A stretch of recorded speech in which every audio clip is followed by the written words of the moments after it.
प्रभु नाम की महिमा का बखान कोई नहीं कर सकता। इसीलिए कहा गया है कि राम न सके नाम गुण गाए। जब भगवान खुद इसकी महिमा नहीं गा सकते तो दूसरों की भला बात ही क्या है।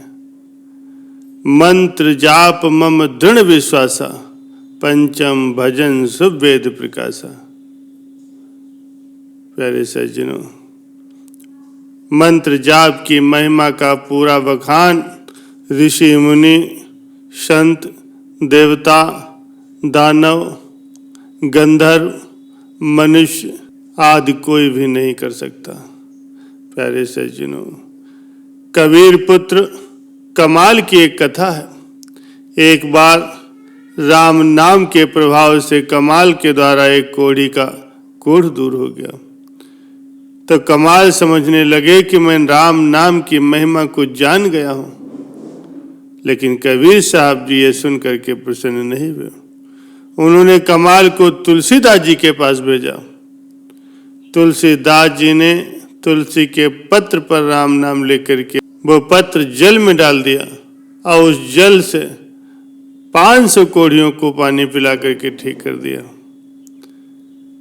कमाल ने समझा कि तुलसी पत्र पर एक बार राम नाम लिख करके जल में डाल देने से 500 कोढ़ियों को ठीक किया जा सकता है। राम नाम की महिमा इतनी बड़ी है किंतु कबीर साहब जी इससे भी संतुष्ट नहीं हुए। उन्होंने कमाल को फिर से सूरदास के पास भेजा। सूरदास जी ने गंगा में बहते हुए एक शव के कान में राम शब्द का केवल र अक्षर कहा और वो सब जीवित हो गया। तब कमाल ने सोचा कि राम शब्द के र अक्षर से मुर्दा जीवित हो सकता है। ये राम शब्द की बड़ी महिमा है। तब कबीर साहब ने कहा, ये भी नहीं, इतनी सी भी महिमा नहीं है राम शब्द की।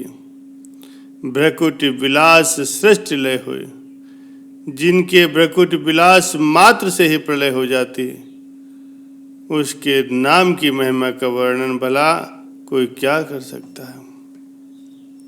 भगवान की महिमा का बखान कोई नहीं कर सकता। जो लोग जितना करते हैं उतना ही थोड़ा रहता है। प्यारे सज्जनों, समुद्र तट पर एक व्यक्ति बड़ी ही चिंता में बैठा था। इतने में उधर से विभीषण जी निकले।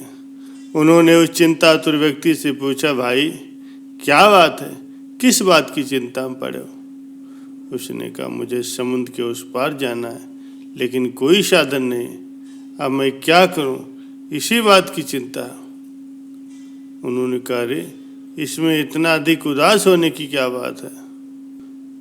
उसने कहा, मुझे समुद्र के उस पार जाना है लेकिन कोई साधन नहीं है, मैं क्या करूं, इसी बात की चिंता है। विभीषण ने कहा, रे इसमें इतना उदास होने की क्या बात है। इतना कह करके विभीषण ने एक पत्ते पर एक नाम लिखा और उसकी धोती के पल्लू से बांधते हुए कहा, इसमें तारक मंत्र बंधा है। तुम श्रद्धा रख करके बिना तनिक घबराए पानी पर चलते चले जाना, तुम अवश्य ही पार हो जाओगे। विभीषण के वचनों पर विश्वास करके वो भाई समुद्र की ओर आगे बढ़ा और सागर की छाती पर नाचता नाचता पानी पर चलने लगा। जब बीच समुद्र में पहुंचा तब उसके मन में संदेह हुआ कि विभीषण ने ऐसा कौन सा तारक मंत्र लिख करके मेरे पल्लू में बांधा था कि जिससे मैं समुद्र पर चल सका। जरा देखना चाहिए। श्रद्धा और विश्वास के मार्ग में संदेह ऐसी विकट परिस्थितियां निर्मित कर देता है कि काफी ऊंचाई तक पहुंचा हुआ साधक भी विवेक के अभाव में संदेह रूपी षड्यंत्र का शिकार होकर के अपना पतन कर लेता है। और फिर साधारण मनुष्य को तो संदेह की आंच में गिरने के लिए समय ही कितना लगता। हजारों हजारों जन्मों की साधना अपने गुरुदेव पर संदेह करने मात्र से ही खतरे में पड़ जाती है। अतः साधक को सदगुरु के द्वारा दिए गए अनमोल रतन के समान बोध पर कभी संदेह नहीं करना चाहिए। उस व्यक्ति ने अपने पल्लू में बांधा हुआ वो पर्चा निकाला, पढ़ा तो उस पर 2 अक्षर का राम नाम लिखा हुआ था। ये देखकर उसकी श्रद्धा अश्रद्धा में बदल गई। उसने कहा, अरे ये कैसा तारक मंत्र है, ये तो सबसे सीधा सबसे अच्छा राम नाम है। मन में इस प्रकार की अश्रद्धा के उपजते ही वो समुद्र में डूब गया।